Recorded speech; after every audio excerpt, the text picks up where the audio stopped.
The text from Mom arrived right in the middle of my morning meeting with the Executive Loan Committee. My phone buzzed against the conference table, and I glanced down to see her name on the screen.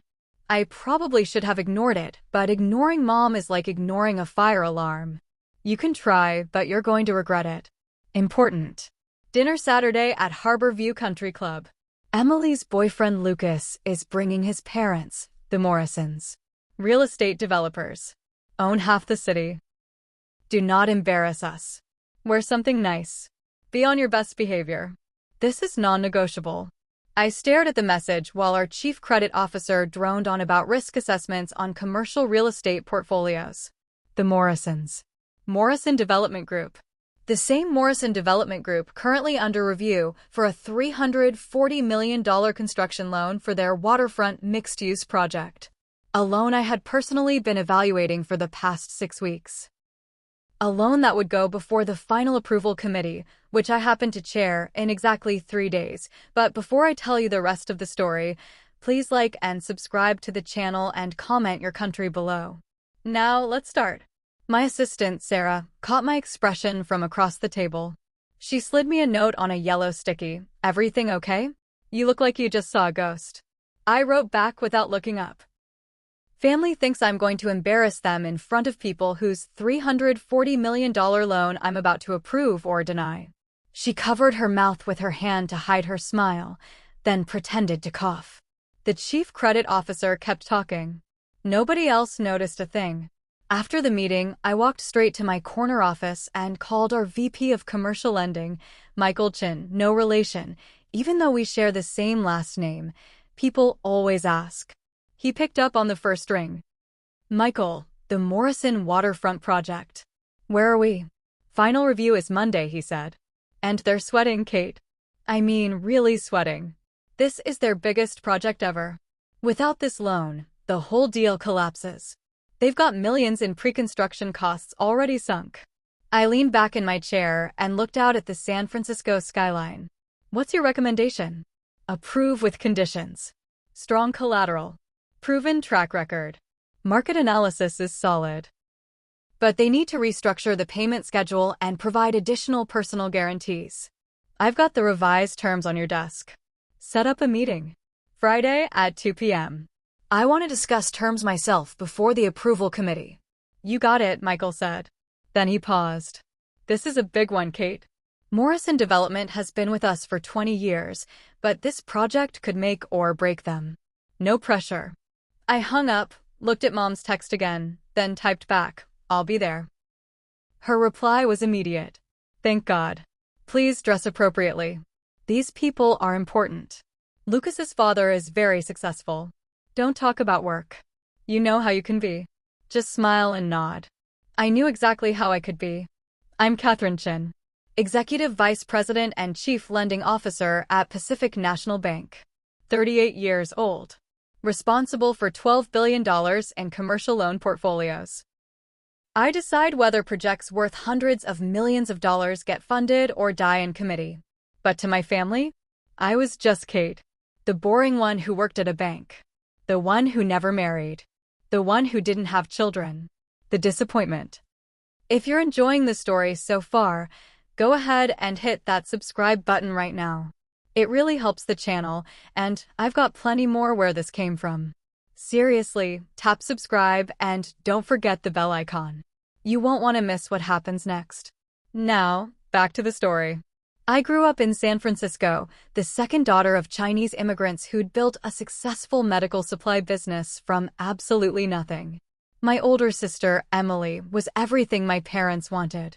Beautiful. Charming. Married young to a pediatrician named Michael. Produced 2 perfect grandchildren. Stayed home to raise them. She was the ideal Chinese-American daughter. I was everything that confused them. Obsessed with numbers. Scholarship to UC Berkeley for economics. MBA from Wharton at 25. Started in commercial banking at 26. By 30, I was a vice president at Pacific National Bank. By 35, Senior Vice President of Commercial Lending. Last year, at 37, I was promoted to Executive Vice President and Chief Lending Officer.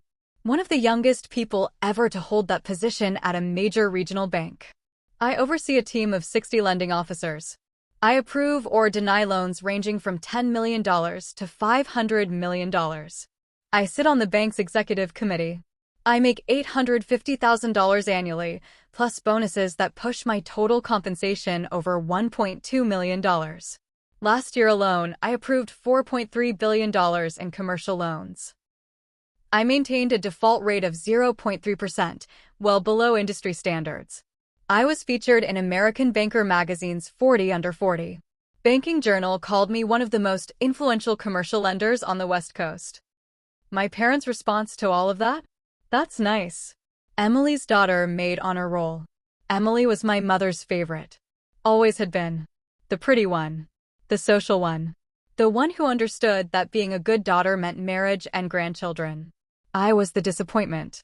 Unmarried at 38. No children. Too focused on my career.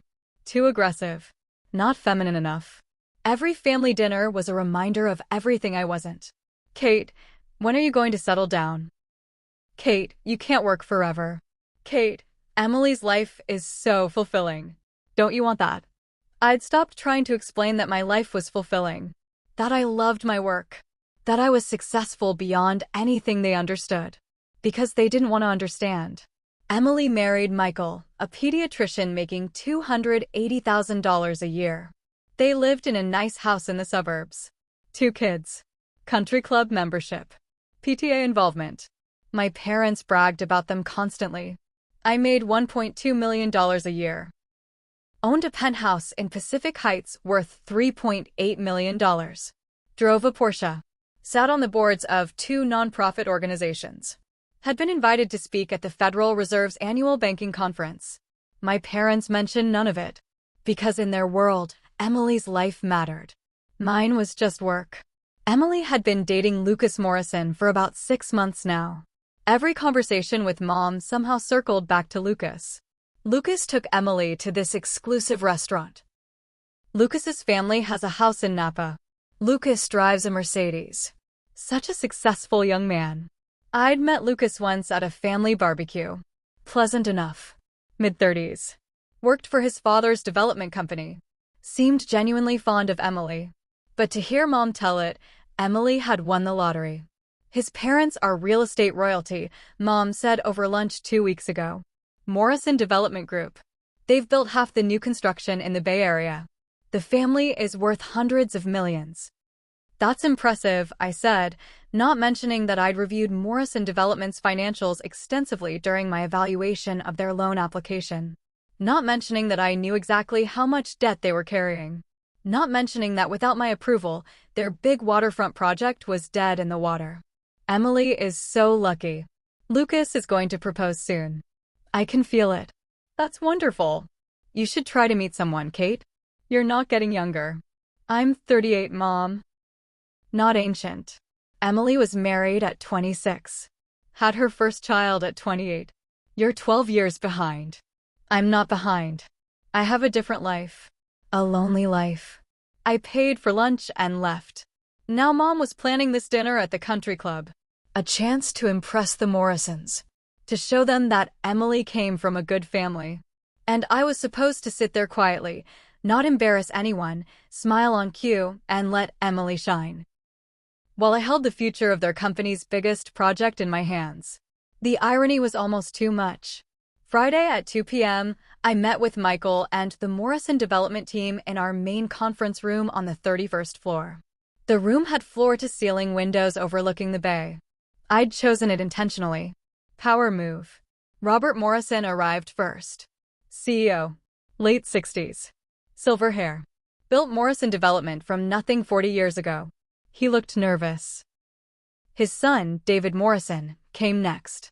CFO. Early 40s. The numbers guy. Competent, but clearly aware this project was risky. And then Lucas Morrison walked in. Project development role. Largely ceremonial. He nodded at me politely. No recognition yet. Miss Chin, Robert said, shaking my hand firmly. Thank you for meeting with us before Monday's approval committee. Of course. I've reviewed your application thoroughly. The waterfront project is ambitious. It's our legacy project, Robert said. Mixed-use development. Residential, commercial, retail. 800,000 square feet. $620 million total cost. We're seeking $340 million in construction financing. I've seen the plans. Impressive. David pulled out updated financials. We've restructured the payment schedule as Michael suggested. We're also providing additional personal guarantees from both my father and myself. I reviewed the documents in silence. Then I asked detailed questions. Construction timelines. Pre-leasing commitments. Market comparables.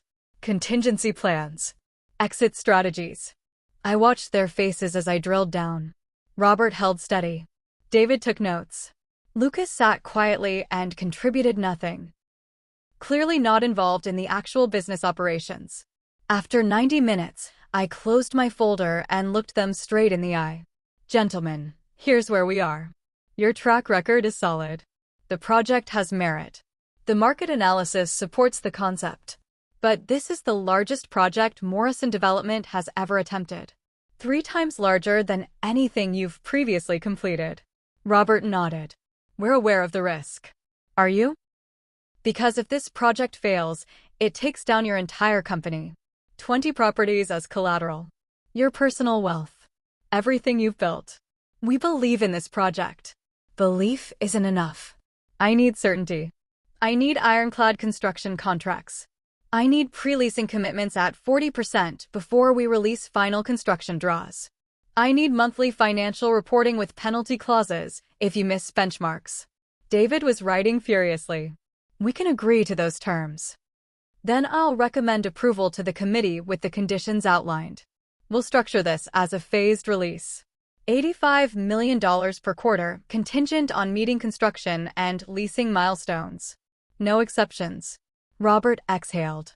Actually exhaled with visible relief. Thank you, Miss Chen. This project means everything to our family. Don't thank me yet. Deliver on the terms. Prove the project works. Then thank me.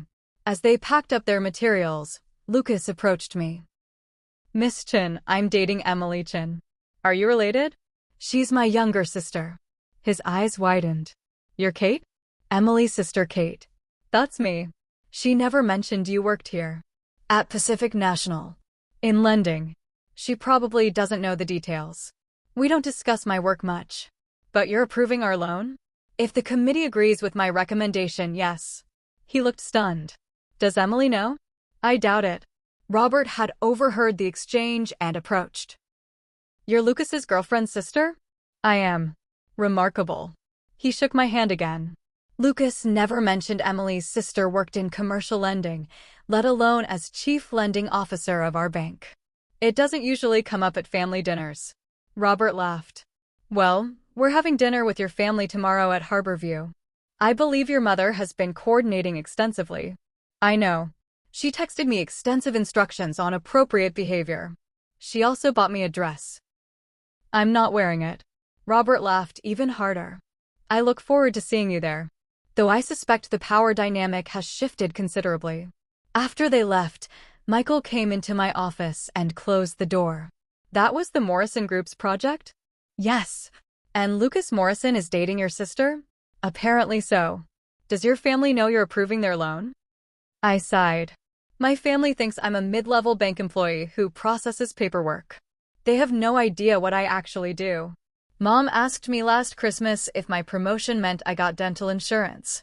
Michael started laughing so hard he had to sit down. This dinner is going to be incredible. That's one word for it. Saturday morning brought a flood of texts from Mom. Dinner at 7 p.m., don't be late. I bought you a dress. It's at my house. Please wear it. Nothing too businesslike. The Morrisons are very important. Be polite. Smile. Don't dominate conversation. Emily is so nervous. She really likes Lucas. Please don't do anything to jeopardize this. Remember, they're real estate royalty. Show respect. This is important for the whole family. I responded. I'll be there at 7 o'clock. I'll wear my own clothes. Mom, Kate, please. Just this once, can you not make things difficult? I didn't respond. Emily called at noon. Kate, Mom said you're being difficult about the dress.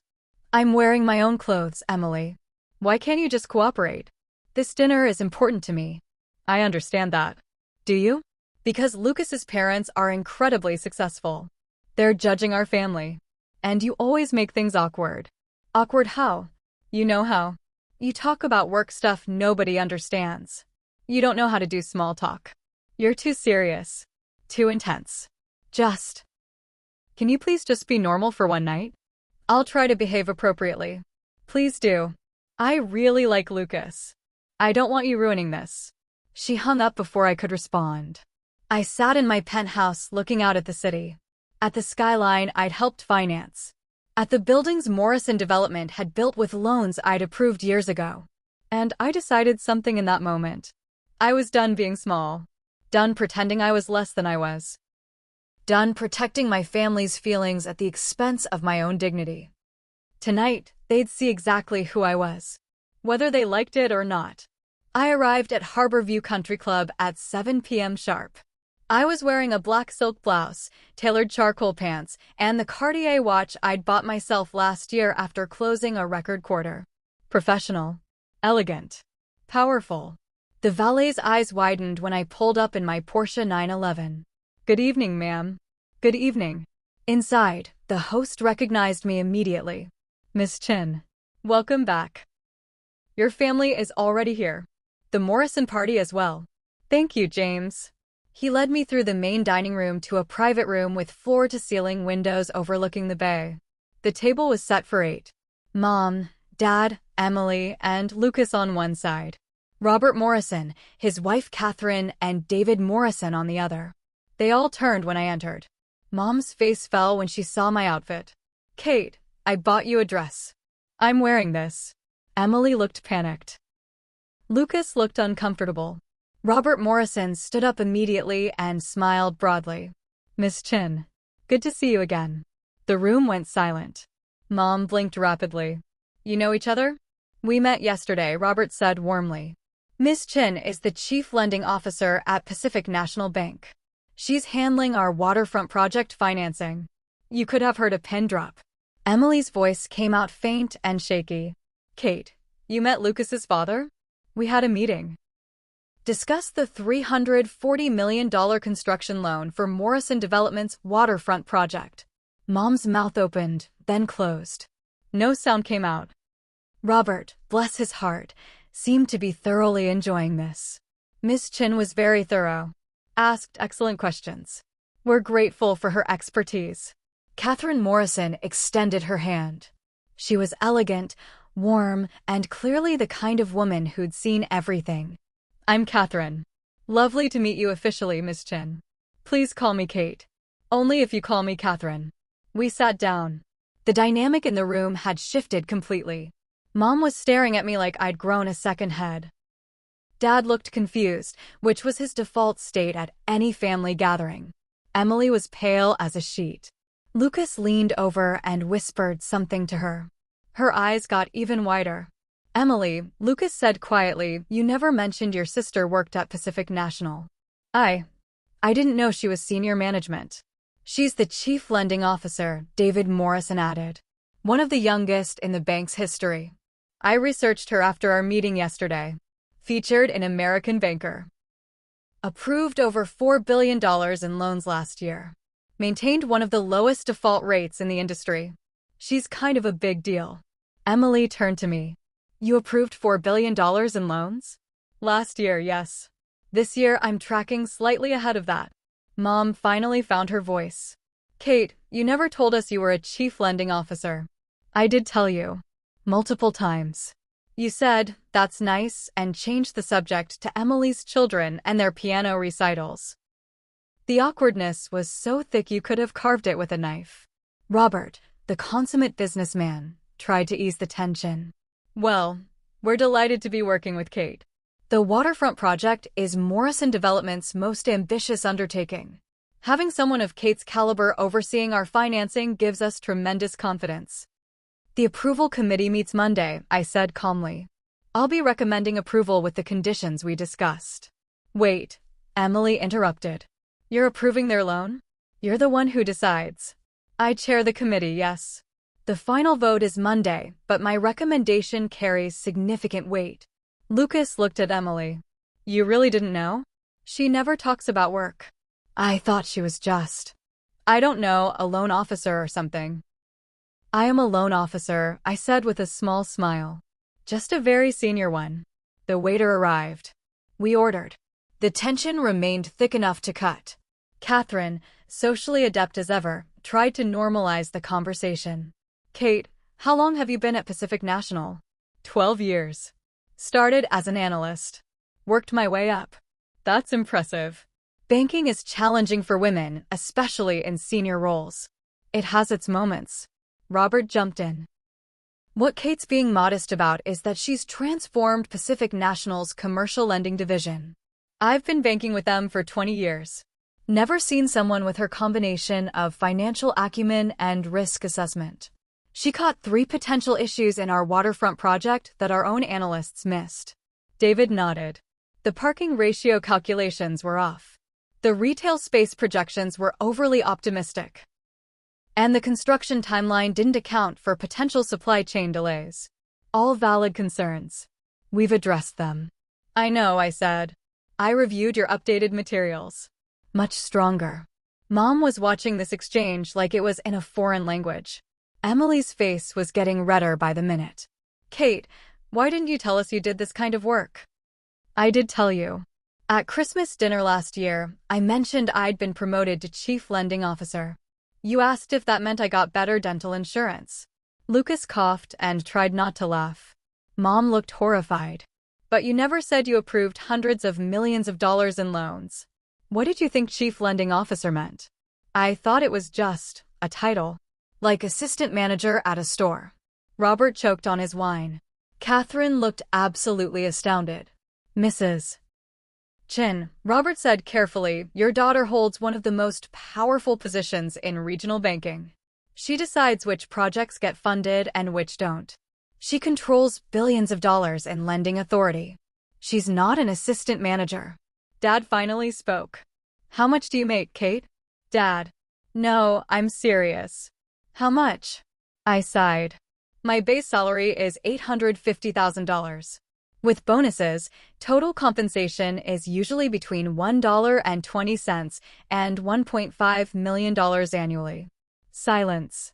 Complete, total silence. Then Emily, you make over $1 million a year? Most years, yes. Doing what? Evaluating commercial loan applications. Assessing risk. Approving or denying financing for major construction projects, business expansions, commercial real estate developments. I oversee a team of 60 lending officers. I sit on the bank's executive committee. I report directly to the CEO. It's a real job, Emily.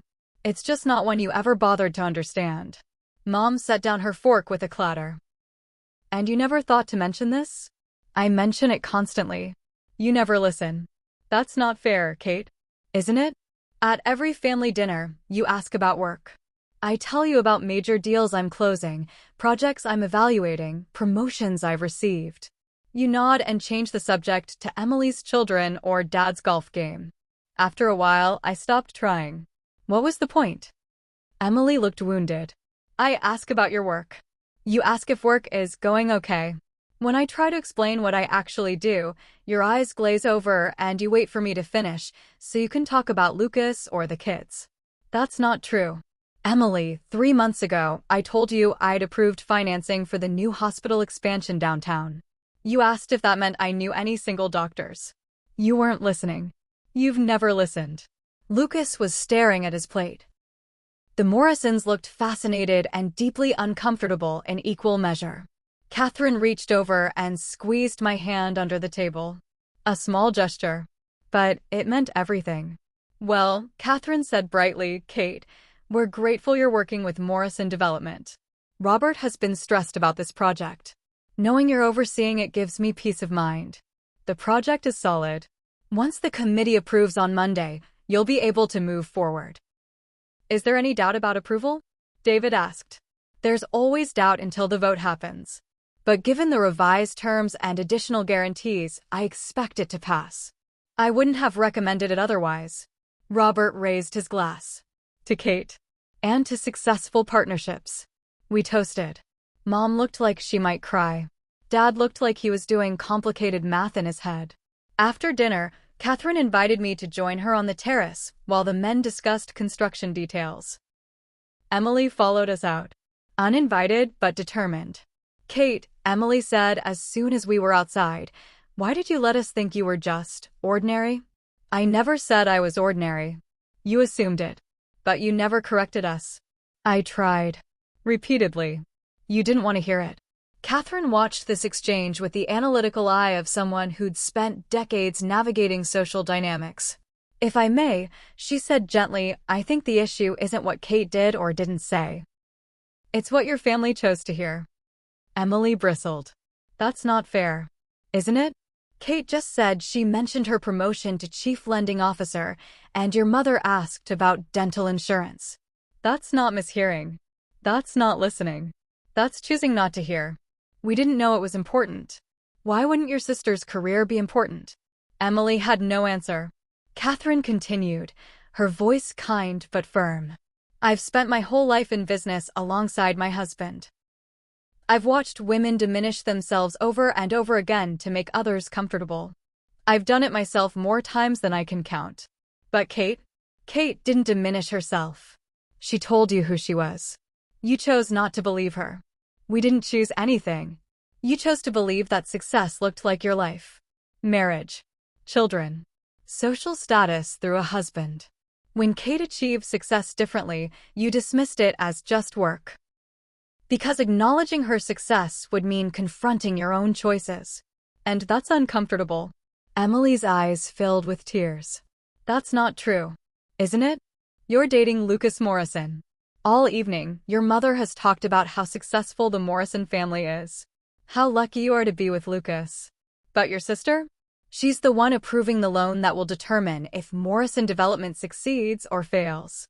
She has more power over this family's future than Lucas does. And you had no idea. None. The truth of it hung in the air between us, heavy and undeniable. Kate, Emily turned to me, tears streaming down her face. I'm sorry. I should have listened. Should have asked more questions. Should have valued me, I added quietly. Yes, that too. We stood in silence looking out at the bay. The lights of the city twinkled below us. Boats moved slowly across the dark water. Finally, Emily asked, what happens now? Now? The committee votes Monday. If approved, Morrison Development gets their loan. The project moves forward. Lucas's family maintains their business. Life continues. And us. That's up to you, Emily. I'm done making myself smaller. Done pretending my success doesn't matter. Done apologizing for being good at my job. If you can't handle that, we don't have much to talk about anymore. I want to handle it. Wanting isn't enough. You have to actually do it. Emily nodded and wiped her eyes. I'll try, Kate. I promise I'll try. Catherine squeezed my shoulder. You're remarkable, Kate. Don't let anyone make you forget that. Not even family. We returned to the table. The men were still discussing construction logistics. Mom pulled me aside into a quiet hallway. Kate, can we talk? Privately? I think we just did. I had no idea, Mom said immediately. About your job. Your success. Any of it. Yes, you did. You just didn't want to know. There's a difference. That's not fair. Mom. Stop. Please. Just stop. I took a breath. I've spent 15 years trying to make you proud. Trying to get you to see me. Trying to matter to you. But I never did. Because I wasn't Emily. Wasn't married. Wasn't giving you grandchildren. So my career, my success, my life, none of it counted. That's not true, Kate. Yes, it is. When I got my MBA from Wharton, you asked when I was going to settle down. When I made VP at 30, you asked why I worked so much. When I bought my penthouse, you said it was too big for one person. Every accomplishment was a problem because it wasn't the accomplishment you wanted. Mom's face crumpled. I just wanted you to be happy. I am happy. I love my job. I'm good at it. I make excellent money. I have respect in my industry. But you've never once celebrated any of that because it doesn't look like Emily's life. Emily has a good life. Emily has the life you wanted. That doesn't make it the only good life. I'm proud of you, Kate. Are you? Or are you just impressed by the Morrisons' reaction to learning who I am? She didn't answer. Couldn't answer. That's what I thought, I said. Mom, I love you. But I'm done seeking your approval. I'm successful. I'm respected. I'm valued by the people who matter in my professional life. That has to be enough for me. Because it's clearly not enough for you. I walked back to the table. The dinner ended awkwardly. Polite goodbyes. Promises to stay in touch. Robert shook my hand firmly. Monday at 10 a.m. I'll have my recommendation ready. Whatever happens, thank you for your professionalism, Kate. It's my job. As I walked to my car, Lucas caught up with me. Miss Chin. Kate, can I ask you something? Sure. Emily really didn't know? About your job. She knew I worked at a bank. Knew I'd been promoted a few times. But she never asked for details. Never cared enough to understand what I actually do. That must hurt. It did. For a long time. Now I'm just tired of it. For what it's worth, I think you're incredible. And Emily is lucky to have you as a sister. Tell her that. She might need to hear it. He nodded. I will. I drove home. Poured myself a glass of wine. Sat on my balcony overlooking the city. My phone buzzed. Text from Emily, I'm sorry. Really, truly sorry. Can we talk soon? Please? I didn't respond. Not yet. Another text from Mom. Please don't be angry. We love you. We've always loved you. We just didn't understand. I turned my phone off and watched the lights of the city blur below me. Monday morning, the approval committee met. I presented Morrison Development's application, outlined the terms, detailed the risks and mitigation strategies, answered every question, addressed every concern, recommended approval with conditions. The committee voted unanimously to approve. Thank you, Kate. This means everything to us. Everything. Build something great. We will. After the call, Michael came into my office. How do you feel? Professionally? Great. This was a good deal. Smart lending. Solid project. I meant about your family. I leaned back in my chair and looked out the window. Honestly? Relieved. The pretending is over. They know who I am now. What I do. Whether they value it, that's up to them. And if they don't, then I have my work. My team. My success. That's enough. Is it? I thought about it. Really thought about it. It has to be. In the weeks that followed, Emily called me 7 times before I finally answered. Mom sent daily texts. I responded politely but briefly. Dad reached out once. Your mother is upset. Can you call her? I didn't respond to that one. Then, 3 weeks after the country club dinner, Emily showed up at my office in person. Security called up. Miss Chin, you have a visitor. Emily Chin. Says she's your sister. Send her up. Emily looked nervous. Out of place among the marble floors and the suited executives. This is impressive, she said, looking around. Your office. The view. Everything. Thank you. Can we talk? We sat in my private office. I didn't offer coffee. Just waited. I've been doing a lot of thinking, Emily said. About the dinner. About our relationship. About how I've treated you. Kate, I was jealous. I blinked. What? Jealous. Of you. Your success. Your independence. Your confidence. Everything I pretended didn't matter. I wanted it. I just couldn't admit it. Emily. Let me finish. Please. She took a shaky breath. I married Michael because it was what Mom wanted. Had kids because it was expected. Joined the country club because it was appropriate. I built the life everyone told me to build. And then I watched you build the life you wanted. And you succeeded. Without anyone's permission. Without anyone's approval. You just did it. You have a good life, Emily. I have a safe life. There's a difference. She wiped her eyes. When Lucas's parents recognized you at that dinner, when they talked about your work with such respect, I realized something. You're the successful one. Not me. Not Michael. You. And I've spent years diminishing that because it made me feel better about my own choices. I never meant to make you feel bad about your choices. I know. But I felt bad anyway. So I made you small. Made your work seem unimportant. Acted like your success didn't count because it wasn't the kind of success Mom valued. She looked at me. I want to know my sister now. The real one. The woman who approves $340 million loans. Who makes over $1 million a year. Who gets recognized at industry events. Who changed banking. I want to know that person. Why the change? Because Lucas broke up with me. I sat up straighter. What? 2 days after the dinner. Said he couldn't be with someone who treated family the way I treated you.